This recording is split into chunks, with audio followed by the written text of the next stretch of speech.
उसी तरीके से जैसा हम लास्ट वीडियो क्लिप में डिस्कस कर रहे थे, डिफरेंट क्लाउड कवर्स को आप डिफरेंट सिंबल से रिप्रेजेंट कर सकते हैं। तो शेडिंग कितनी है एक पर्टिकुलर सर्कल की, उस हिसाब से आप ये बोलोगे कि कितना क्लाउड जो है कितना क्लाउड कवर है। तो उसकी जो भाषा है वो अलग अलग हो सकती है। जैसे हमने लास्ट एग्जांपल में डिस्कस किया, आप परसेंटेज टर्म में उसको एक्सप्रेस कर सकते हो 75%, या ये लिख सकते हो 3/4 है, या फिर जो कन्वेंशनल एक तरीका है रिप्रेजेंट करने का, इस सर्कल को हम 8 मान लेते हैं, नंबर 8, राइट।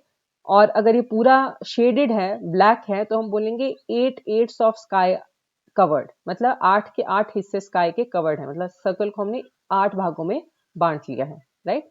वैसे ये वाला सिंबल बोल सकते हैं 7/8 ऑफ स्काई इज कवर्ड। अब 8/8 ऑफ स्काई कवर्ड को हम बोल सकते हैं 100% क्लाउड कवर, राइट, ये भी हम बोल सकते हैं, तो भी गलत नहीं है। और वैसे ही ये वाला है जैसे 2/8, दो इस हिस्से जो हैं 8 हिस्सों में से वो कवर्ड हैं, 2/8 ऑफ स्काई कवर्ड। इसको हम और क्या बोल सकते हैं, 25% क्लाउड कवर या 1/4 क्लाउड कवर। और अगर आपके पास कोई डेटा नहीं है क्लाउड कवर का, तो उसको इस तरीके से रिप्रेजेंट होगा, राइट, क्लियर क्लाउड, इस तरीके से होगा। अब ये ट्राइंगल और सर्कल्स क्या है, अगर ये डेटा जो है मैनुअली किसी मैनुअल वेदर स्टेशन से लिया गया है तो उसको सर्कल रिप्रेजेंट करेगा, ऑटोमेटिक वेदर स्टेशन से तो ट्राइंगल। जनरली आप देखोगे सर्कल्स ही आपको मैप्स में मिलेंगे, राइट। ये भी सिंबल्स आपके आपके जो मैप्स हैं, आप एक्सरसाइज में देखोगे कि नहीं है, तो इतना सब आपको याद रखने की जरूरत नहीं है इसको, but just for the sake of completeness मुझे लगा मैं आपसे ये शेयर करूं। तो स्ट्रैटस, फ्रैक्टस, डिफरेंट टाइप्स हैं ये क्लाउड्स के, राइट। इनको भी हम डिफरेंट सिंबल से रिप्रेजेंट कर सकते हैं। ये एक और लिस्ट है डिफरेंट वेदर सिंबल्स की। अगेन इतने सारे आपको याद रखने की जरूरत नहीं है, जितने एक्सरसाइज में है उतने में ही आप लिमिट उसको कर सकते हो। 2-3 टर्म्स और हैं जो हम आप वेदर एक्सरसाइजेस में देखोगे। एक है कोल, COL, कोल, राइट। अब कोल को अगर आपको टोपोग्राफिक शीट्स से याद हो तो कोल और रिज उसमें भी होता है, राइट। लेकिन वहां पे हम बात करते हैं किसकी, टेरेन की, ग्राउंड की। और यहाँ पे हम किस कॉन्टेक्स्ट में बात कर रहे हैं, एटमॉस्फेरिक के कॉन्टेक्स्ट में बात कर रहे हैं। लेकिन सिंबल भी वही है, कॉन्सेप्ट भी वो है। कोल एटमॉस्फेरिक या वेदर मैप्स में क्या होता है, a coal can be identified as an area of slack pressure between two anticyclones and two depressions। मतलब जैसे इस फिगर में आप देख रहे हो, ये एक फ्लैट एरिया है, यहाँ पे कोई चेंज नहीं है प्रेशर का, राइट, कोई चेंज नहीं है। जैसे कोल आप माउंटेन में देखते हो तो उधर क्या फ्लैट एरिया होता है रिज के ऊपर, तो ये भी एटमॉस्फेरिक प्रेशर की टर्म्स में फ्लैट एरिया है।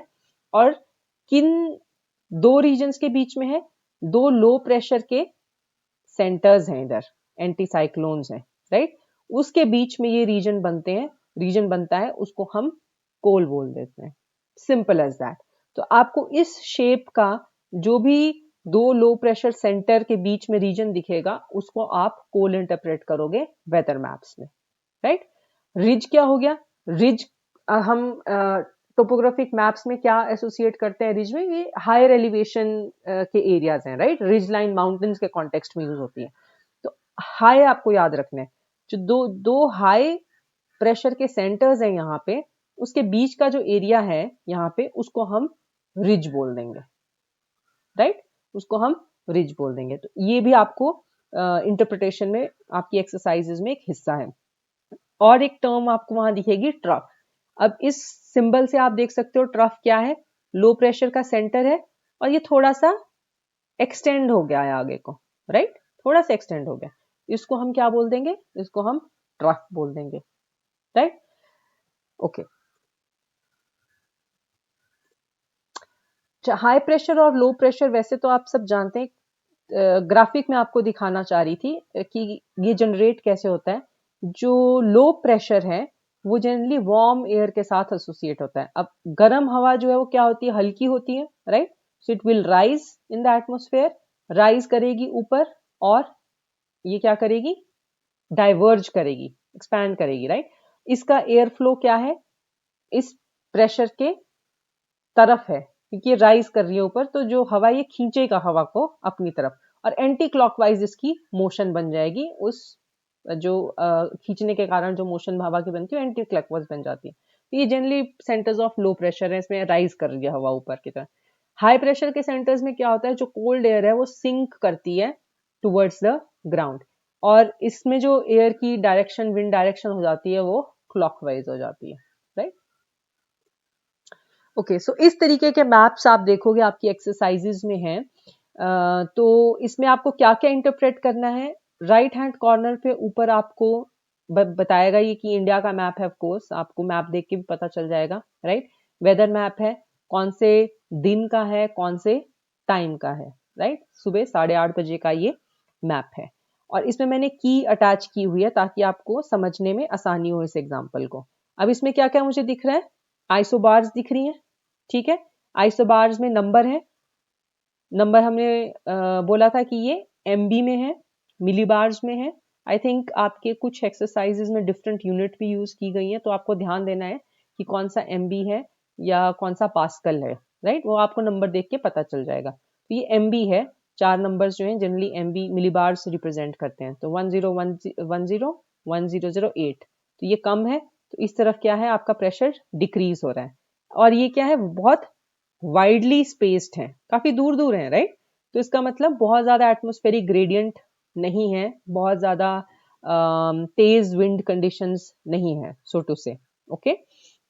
और क्या दिख रहा है हमें, यहाँ पे इन्होंने हाई लिख दिया है, हाई प्रेशर के रीजन्स को, ये भी हमें दिखाई दे रहा है। यहाँ पे भी एक हाई प्रेशर है, इधर उन्होंने एक लो प्रेशर का रीजन मार्क किया हुआ है, राइट। ये सारी चीजें हम इस पे देख रहे हैं। और जो हम सिंबल देख रहे थे क्लाउड कवर के और विंड डायरेक्शन के, बहुत सारे बनाए हुए हैं। अब आपको जब इंटरप्रेट करना है मैप, तो आप कैसे करोगे, जनरली हम 4 क्वाड्रेंट्स में इस मैप को डिवाइड कर देंगे, राइट, एक्सप्लेन करने के लिए, अपनी कन्वीनियंस के लिए। तो अगर मैं इसको नॉर्थ, साउथ, वेस्ट और ईस्ट बोलूं, तो मैं इसको डिवाइड कर सकती हूँ से नॉर्थ ईस्ट में यहाँ पे रीजन में क्या कंडीशन है वेदर की, नॉर्थ में क्या कंडीशन है वेदर की, फिर वेस्ट में क्या है, साउथ में क्या है, और सेंट्रल इंडिया में क्या है। इस तरीके से हम रीजन वाइज इसको इंटरप्रेट कर सकते हैं एक जनरल एटमॉस्फेरिक कंडीशन को। सो जैसे फॉर एग्जांपल साउथ की हम बात करें, तो साउथ में क्या दिख रहा है, काफी सारे बादल हैं यहाँ पे, नहीं, 100% क्लाउड कवर है, राइट।